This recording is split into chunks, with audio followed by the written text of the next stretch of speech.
अगर आपके माइंड में भी ये क्वेश्चन आता है कि ये जो दिस कीवर्ड है ये क्लास के साथ एसोसिएट है या ऑब्जेक्ट के साथ, तो ये वीडियो आपके लिए है, क्योंकि इस वीडियो में मैं बिल्कुल क्लियर करने वाला हूं कि दिस जो कीवर्ड है ये क्लास के साथ एसोसिएट होता है या ऑब्जेक्ट के साथ।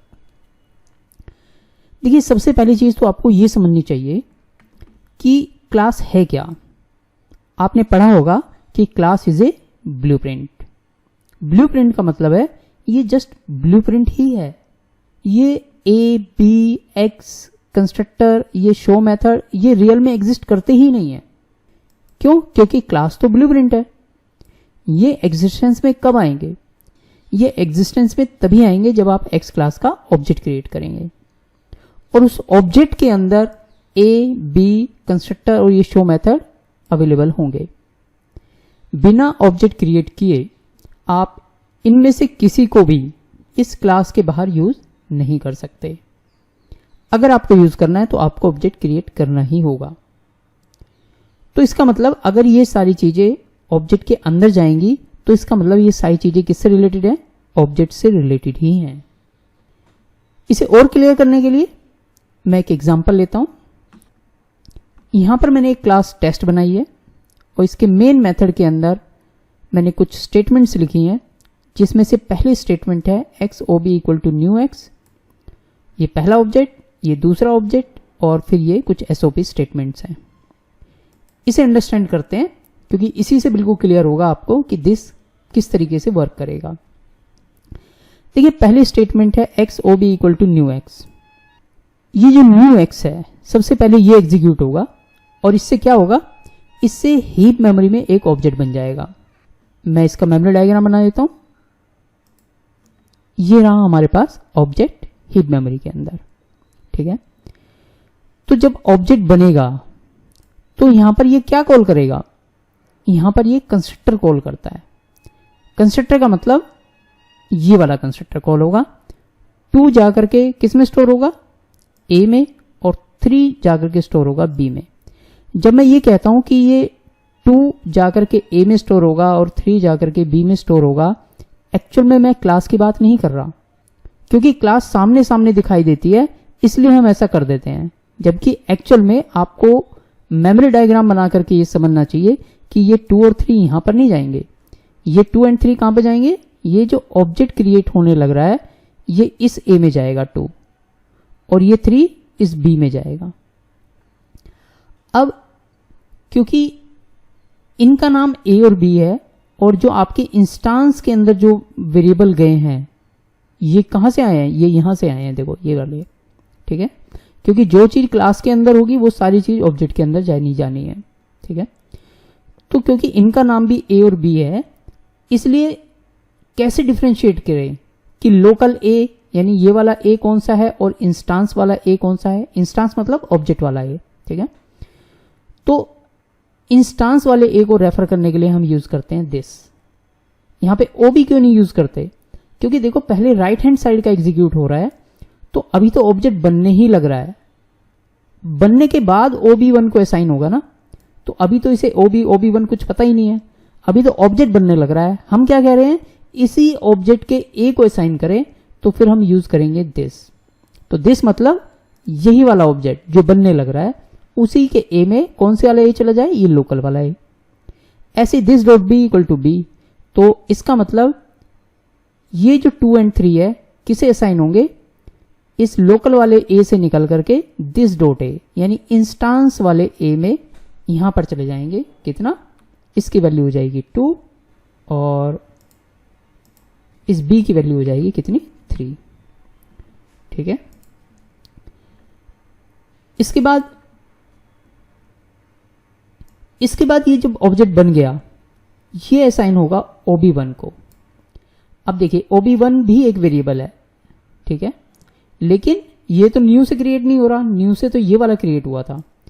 तो ये नॉर्मल वेरिएबल है और लोकल वेरिएबल है, मेथड के अंदर है, तो ये कहां जाएगा? ये ऐसे वेरिएबल हमारे स्टैक मेमोरी में जाते हैं। तो यानी स्टैक मेमोरी में एक वेरिएबल बन जाएगा OB1, और इस OB1 में क्या जाएगा? अगर आप कोड को देखें यानी ऑब्जेक्ट असाइन हो रहा है, तो ये ऑब्जेक्ट खुद नहीं जाएगा उठ करके, इसका सिर्फ ये जो बिट पैटर्न है, बिट पैटर्न क्या होता है, किसी ऑब्जेक्ट तक पहुंचने का रास्ता। आप इसे रेफरेंस कह सकते हैं, लेकिन ये एड्रेस बिल्कुल नहीं होता, ठीक है। बस ये समझ लीजिए एक पैटर्न है जिसके थ्रू आप ऑब्जेक्ट तक पहुंच सकते हैं। तो आप ये जो वैल्यू है ये होल्ड करता है OB1, तो OB1 के पास होगा 1001। 1001 होल्ड करने का मतलब है कि ये OB1 जो है इस ऑब्जेक्ट को रेफर कर रहा है, यानी OB1 की हेल्प से हम A, B या शो मेथड को कॉल कर सकते हैं। अब नेक्स्ट लाइन एग्जीक्यूट होगी, तो इससे क्या होगा, हीप मेमोरी में एक और ऑब्जेक्ट बन जाएगा। मैं बना देता हूं अभी। तो ये मैंने यहां पर ये ऑब्जेक्ट बना दिया, इसके पास भी एक A होगा, B होगा, कंस्ट्रक्टर होगा, शो मेथड होगा। देखिए कंस्ट्रक्टर और मेथड एक्चुअल में ऑब्जेक्ट के अंदर नहीं जाते, बट इजी करने के लिए मैं ऐसा बताता हूं। ये कहां जाते हैं कभी किसी और वीडियो में बताऊंगा, बट आप अभी यही समझे कि ये ऑब्जेक्ट के अंदर ही जाते हैं, ठीक है, ताकि आपको कॉन्सेप्ट क्लियर हो सके। अब ये स्टेटमेंट इतनी एग्जीक्यूट हो चुकी है, ये किसे असाइन होगी, OB2 को। OB2 कहां बनेगा, हमारा स्टैक मेमोरी में बनेगा, जैसे OB1 बना था, तो ये भी बना देते हैं। अब देखिए एक चीज और देखिए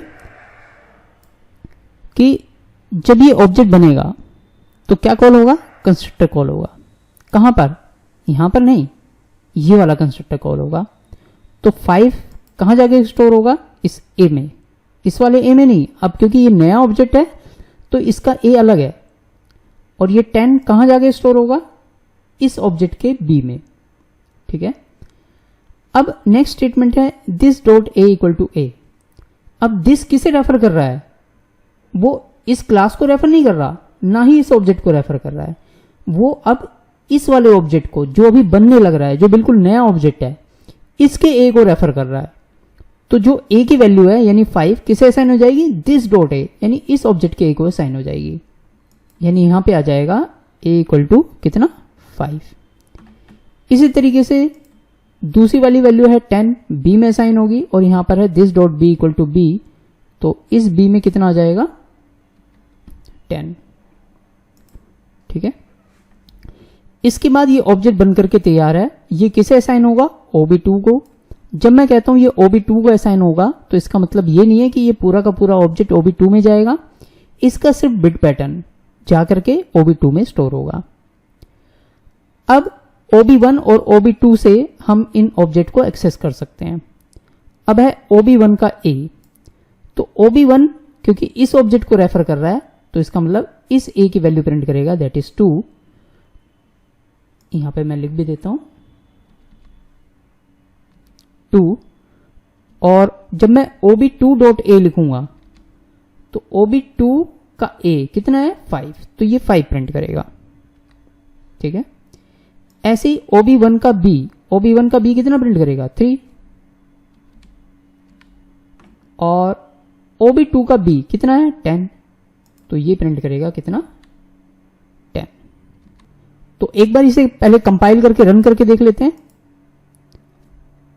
मैंने यहां पर कंपाइल किया x.java, फिर test.java। रन कैसे करेंगे, टेस्ट को, क्योंकि इसी के अंदर मेन मेथड है। ये देखिए 2, 5, 3, 10 सेम आंसर आ गया। अब देखिए इससे ये पता लग गया कि दिस मतलब ये वाला ऑब्जेक्ट, और यहां पर दिस का मतलब ये वाला ऑब्जेक्ट।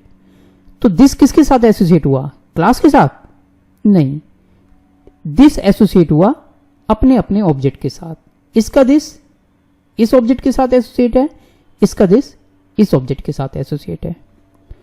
तो आई होप कि दिस क्लास के साथ एसोसिएट होता है या ऑब्जेक्ट के साथ एसोसिएट होता है, ये आपको बिल्कुल क्लियर हुआ होगा। तो इस वीडियो में यहीं तक, नेक्स्ट वीडियो में फिर मिलेंगे। All the best, keep watching.